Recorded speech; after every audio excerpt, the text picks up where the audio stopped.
Et bonjour à tous, aujourd'hui on se rejoint pour une nouvelle vidéo qui sera certainement la plus complexe jusqu'à maintenant sur cette chaîne YouTube et qui portera sur la détection et l'exploitation d'une vulnérabilité de type Stack Buffer Overflow.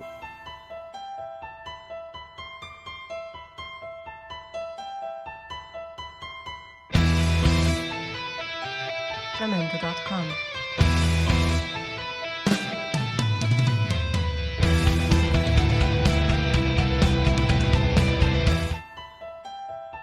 Pour cette vidéo, donc, on est sur une machine sous Kali en WSL.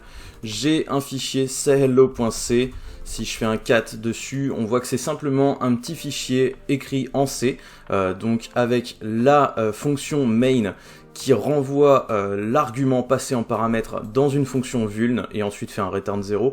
Et notre fonction vuln, donc elle déclare un buffer de 20 caractères de long.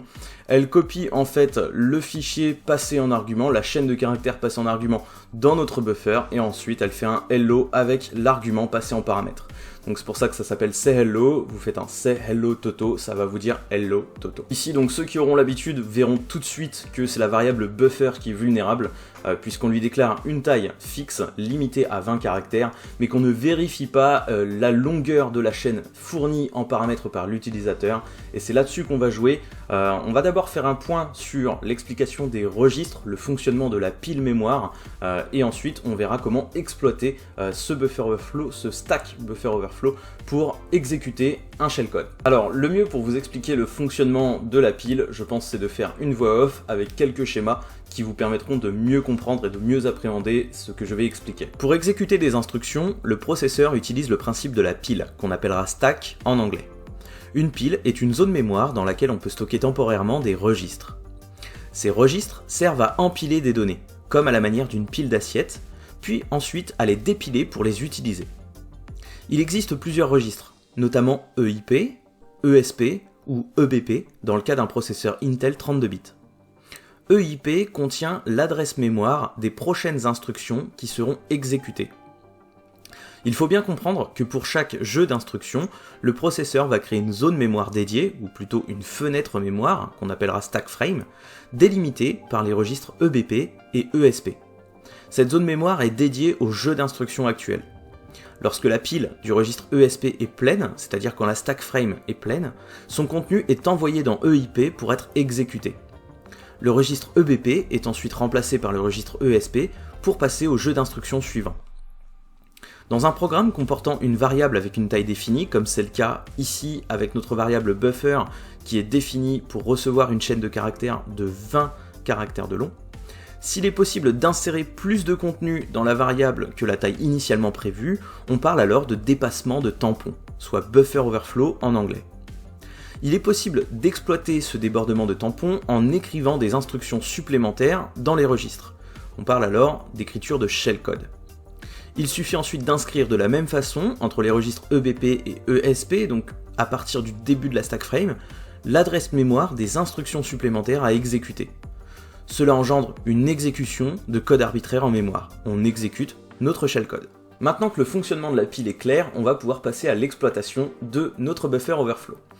Dans un premier temps, on va désactiver certaines protections sur notre système pour que la vidéo soit beaucoup plus simple à comprendre pour tout le monde. Et parmi ces protections se trouve l'ASLR. L'ASLR permet en fait de randomiser, de rendre aléatoire certaines zones mémoire du système. Pour cela, donc, on va faire un cat sur /proc syskernel randomize via space, et ici on voit que la variable est à 2, ce qui signifie que l'ASLR est activé. Je vais faire un echo 0 dans ce fichier pour désactiver la protection ASLR. Si je refais un cat, on voit que le contenu du fichier est à 0, donc l'ASLR est désactivé. On va ensuite compiler notre programme. Alors si je fais un clear, je vais utiliser GCC pour compiler le programme. Donc, GCC est un compilateur pour Linux qui nous permet de compiler avec certaines options. La première option que je vais utiliser, c'est execstack, qui va rendre notre pile, notre stack, exécutable. C'est-à-dire qu'on va pouvoir exécuter des jeux d'instructions en mémoire, ce qui va nous permettre d'exécuter notre shellcode. On le verra tout à l'heure. Ensuite, la deuxième option, c'est -f nostack protector. Cette option, elle permet de s'affranchir de certains mécanismes, comme par exemple le canary, qui permet de vérifier lors de la compilation que certaines variables ne sont pas exploitables par une vulnérabilité de type buffer overflow. Comme c'est le cas par exemple ici avec notre variable buffer qui est limitée à 20 caractères et dans laquelle on peut écrire plus de caractères que prévu. Si cette protection n'avait pas été retirée, eh bien à la compilation, il aurait rajouté une protection pour éviter que notre programme soit vulnérable. Et enfin, -m32 pour spécifier qu'on veut ici un fichier en 32 bits. Je vais ensuite lui spécifier clo.c et -o pour output et je vais créer un fichier clo. Si à présent je fais un ls-l, je vois que j'ai mon binaire clo qui se trouve juste ici. Donc si je fais un clo toto, et bien ici on me dit hello toto. Donc à partir de là, on va pouvoir détecter si notre variable toto est vulnérable à un buffer overflow ou non, à un dépassement de tampon. Ici on voit qu'on a fait un clo toto, tout s'est très bien passé. Mais que se passe-t-il si j'essaye de mettre une longue chaîne de caractères? Et bien ici, j'ai segmentation fault.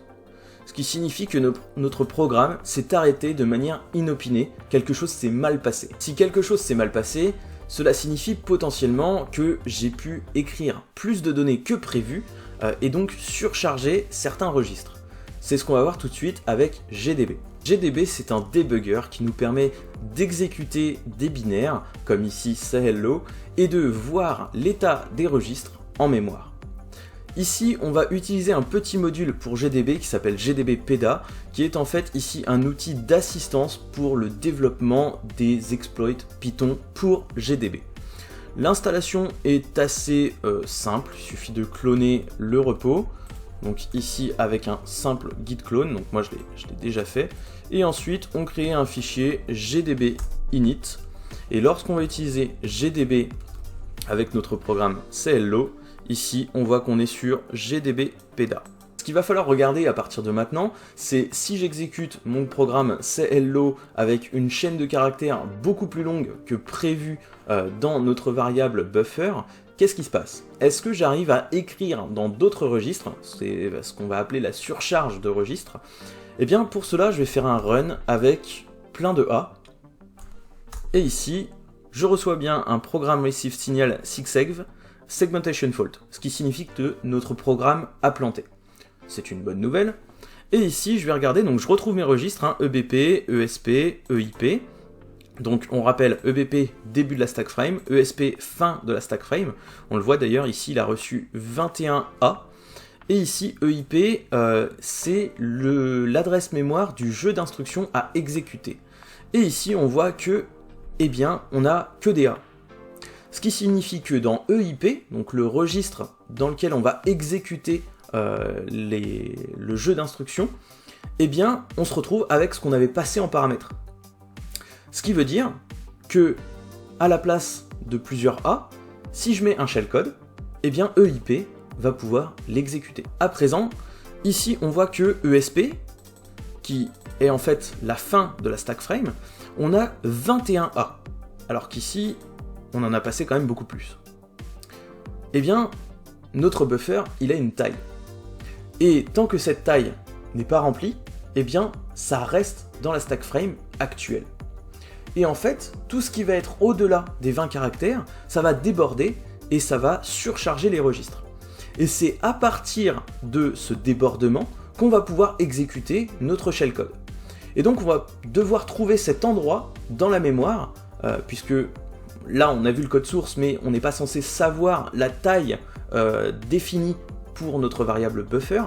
Et donc, pour essayer de trouver cette taille, cet offset, ce qu'on appelle, eh bien, on va utiliser une technique qui consiste à générer une chaîne de caractères complètement aléatoire, avec des caractères uniques, et ensuite de regarder ce qui se trouve dans EIP pour trouver l'endroit dans la chaîne aléatoire qu'on a générée où on a réussi à écrire dans EIP, et donc on va trouver la taille en fait de notre buffer, la taille de notre offset, l'endroit de notre offset. Pour cela, alors je ne vais pas générer une chaîne aléatoire moi-même, je vais utiliser un outil tout fait qui s'appelle MSF Pattern Create, avec l'option "-l" pour lui spécifier une longueur.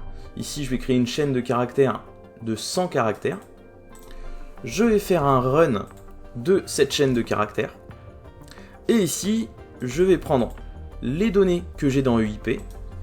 Je vais refaire un MSF pattern offset -q avec la valeur qui se trouve dans EIP. Ici, je vois que notre jeu d'instruction fait 32 de long. Ce qui veut dire qu'il faut que j'ai au minimum 32 caractères, suivi ensuite de notre shellcode, ou en tout cas le jeu d'instruction que je veux exécuter. À partir de là, donc on connaît la taille de notre offset, et donc on va pouvoir se servir de cette taille pour faire ce qu'on appelle du padding. C'est-à-dire qu'on va écrire 32 caractères pour remplir en fait la taille de notre variable buffer, et tout ce qui sera au-delà sera mis en mémoire. Et donc on va pouvoir écrire au-delà de nos 32 caractères notre shellcode pour l'exécuter en mémoire. Mais c'est pas si simple. Il suffit pas d'écrire juste notre padding avec notre shellcode derrière pour qu'il soit exécuté. Le processeur ne saura pas le faire. Notre shellcode, ce qu'on va écrire au-delà de nos 32 caractères, il va être inscrit dans notre variable EBP. Et donc, vous vous rappelez, EIP contient l'adresse mémoire des variables à exécuter.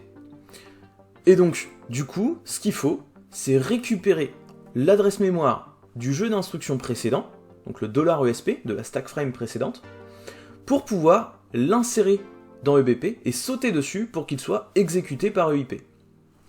Pour cela, je vais faire un run et je vais utiliser Python -c pour afficher 32 fois, donc soit la taille de notre offset, le caractère A.